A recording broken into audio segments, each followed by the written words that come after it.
Salut à tous! Noël approche à grands pas, aussi je voulais vraiment vous montrer comment emballer des objets sans papier cadeau.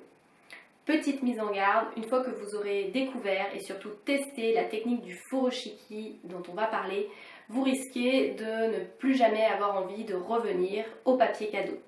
Sur ce, c'est parti! Le furoshiki est un terme japonais qui signifie emballer des objets dans du tissu, que ce soit pour les offrir, pour les protéger ou pour les transporter également. C'est une technique qui présente trois grands avantages.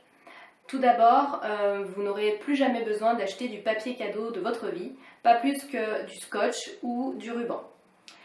Ensuite, vous allez pouvoir emballer très facilement des objets, même les plus biscornus, et cela en quelques secondes, généralement moins de 1 ou 2 minutes, simplement en faisant des doubles nœuds avec le tissu. Enfin, troisième avantage, vous allez pouvoir vous démarquer, faire quelque chose de vraiment original et en outre, si vous n'êtes pas content du résultat, vous allez pouvoir défaire et recommencer autant de fois que vous le souhaitez jusqu'à obtenir un résultat satisfaisant, chose qu'on ne peut pas trop faire avec le papier cadeau. De plus, si vous le souhaitez, vous allez pouvoir offrir le tissu, le foulard en cadeau, en plus de l'objet au destinataire du cadeau. Ou alors tout simplement lui proposer de le garder ou non selon s'il lui plaît ou pas. Et si vous avez envie de garder le tissu, vous pouvez tout à fait le dire d'emblée, vu que de toute façon vous n'enlevez rien à la personne qui aurait certainement jeté le papier cadeau. Pour arriver à emballer les objets, nous allons nous servir d'une petite planche d'explication qui nous vient du gouvernement japonais qui tente de remettre le furoshiki au goût du jour. Cette planche explicative est accessible en téléchargement gratuit dans l'article relié sur le blog. Je vais vous montrer comment réaliser 5 pliages décrits par la planche. Donc je vais vous les montrer tout de suite. Nous allons faire le pliage basique, le pliage 4 coins, celui pour 2 livres, pour une bouteille et enfin pour 2 bouteilles.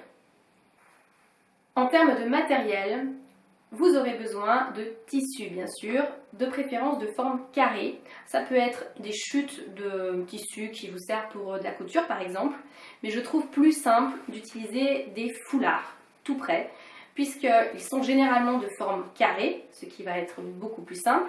Toutefois, si jamais votre tissu n'est pas carré, vous pouvez rabattre la partie de tissu en trop, de manière à obtenir un carré avant de démarrer le pliage. L'avantage donc c'est que les ourlets sont déjà faits, en plus l'épaisseur est souvent tout à fait idéale puisqu'il faut pouvoir faire des doubles nœuds. Donc si votre tissu est trop épais, vous ne pourrez pas faire des doubles nœuds et ça ne sera pas du tout, le rendu ne sera pas joli. Autre avantage, il y a généralement des motifs, des couleurs, des aspects plus ou moins satinés, très variables qui vont être vraiment parfaits. Par exemple, ce tissu-là, très satiné, va avoir un rendu vraiment sympathique.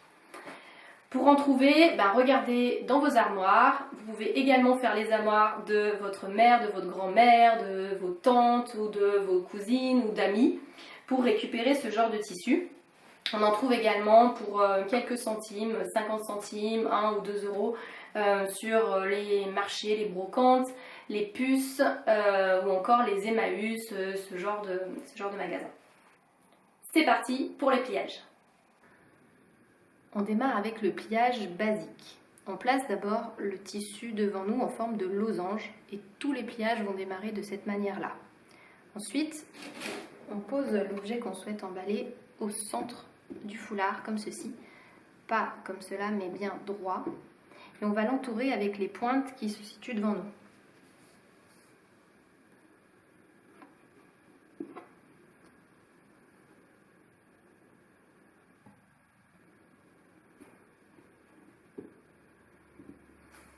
Ensuite, on rabat le tissu à l'intérieur comme on ferait avec un papier cadeau et on fait un nœud, un double nœud. Si on a de la longueur, on peut tout à fait faire une boucle comme on le ferait avec un lacet de chaussure. Ici, je fais un double nœud simple et le plus important, c'est d'arranger les choses pour que ça présente bien. Donc, on met le petit nœud comme ceci. Si on veut que ça ressemble à un nœud papillon, on peut bloquer les pointes en les glissant dans le nœud.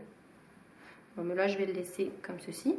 Et puis, on rabat les morceaux de tissu qui dépassent un petit peu sous les parties tendues du pliage.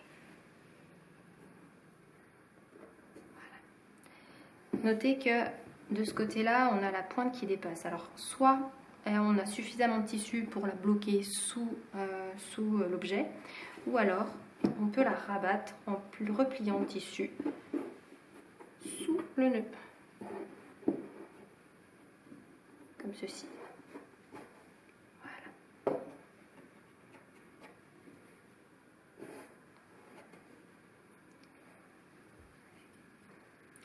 Si on souhaite ajouter le nom du destinataire, on peut rajouter une feuille de lierre sur laquelle on écrit le nom, soit au moyen d'une craie grasse un peu claire sur le dessus de la feuille, ou alors avec un stylo, un feutre foncé sur le dessous de la feuille, et on glisse ça dans le double nœud. Et voilà. Le second pliage est le pliage 4 coins. Et on démarre toujours en mettant le tissu en forme de losange devant nous. Et volontairement, j'utilise un objet assez biscornu pour vous montrer combien ça va être pratique. On commence toujours pareil en prenant les 2 coins qui sont devant nous. Mais là, au lieu d'entourer l'objet simplement, on va directement faire un double nœud. Comme ceci. Et avec les 2 autres coins, on fait un autre double nœud.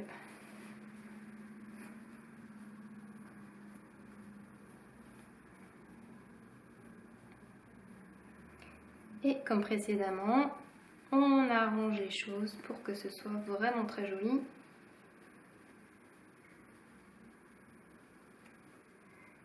Et si on souhaite, on ajoute une petite feuille de lierre avec le nom du destinataire.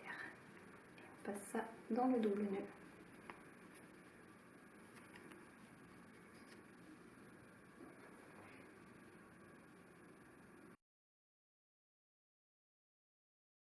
Voici le pliage pour 2 livres. On démarre en losange, on place les 2 livres au centre et on les fait tomber, puis rouler en direction de leurs pointes respectives. On les entoure avec le tissu. On les replace au centre. Comme ceci. Puis on va échanger, intervertir la place des 2 autres coins.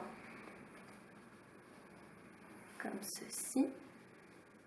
On rabat un livre sur l'autre.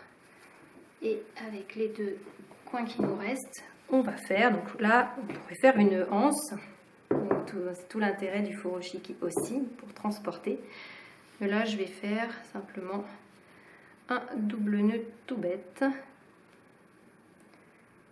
que je vais arranger pour qu'il soit joli. Éventuellement, si on a envie, on peut rabattre l'extrémité du coin dans le nœud.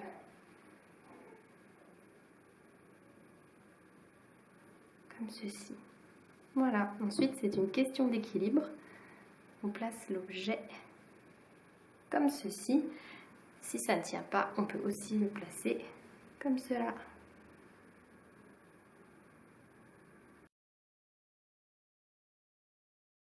À présent, le pliage pour une bouteille.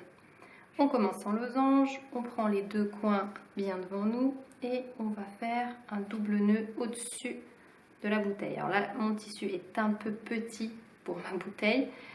Si on avait de la place, on pourrait faire une anse, là encore, ou une boucle. Et là, je vais me contenter d'un double nœud.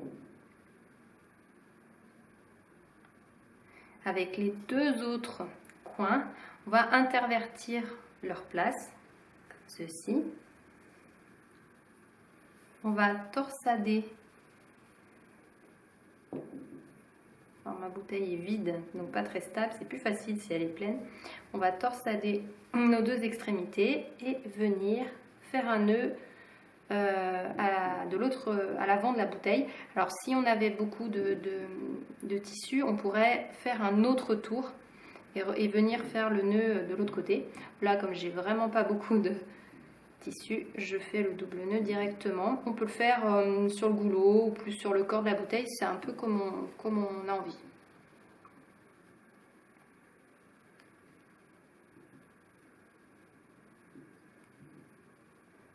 On arrange les choses pour que ce soit joli. Comme ceci.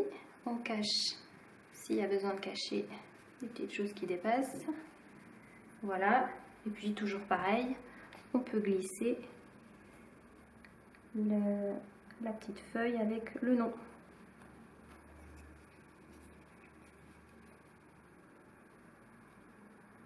Et voilà.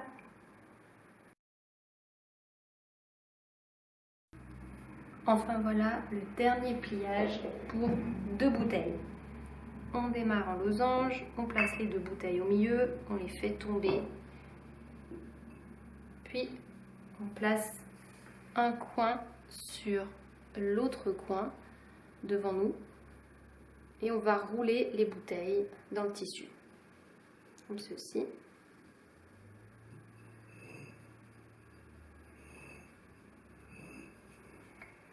On relève les bouteilles, on les pose à plat pour qu'elles soient bien stables.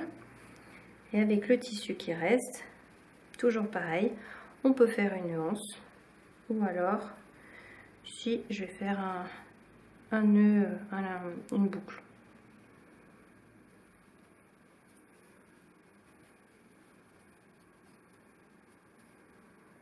On fait ensuite blouser son petit nœud. Et puis, on peut glisser la feuille de lierre comme j'ai montré, je ne refais pas.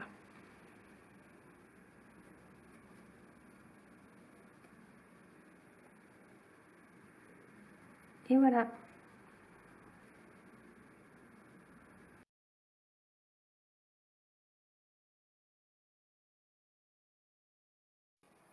Voilà, cette vidéo est à présent terminée. J'espère vraiment qu'elle vous aura donné envie de tester cette technique du furoshiki.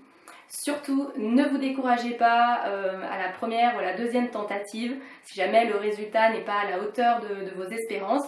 Entraînez-vous tranquillement, défaites, refaites, c'est ce qu'il y a de bien avec la technique du furoshiki. D'autant qu'avec la planche explicative, vous avez tous les schémas. Personnellement, c'est comme ça que j'ai appris.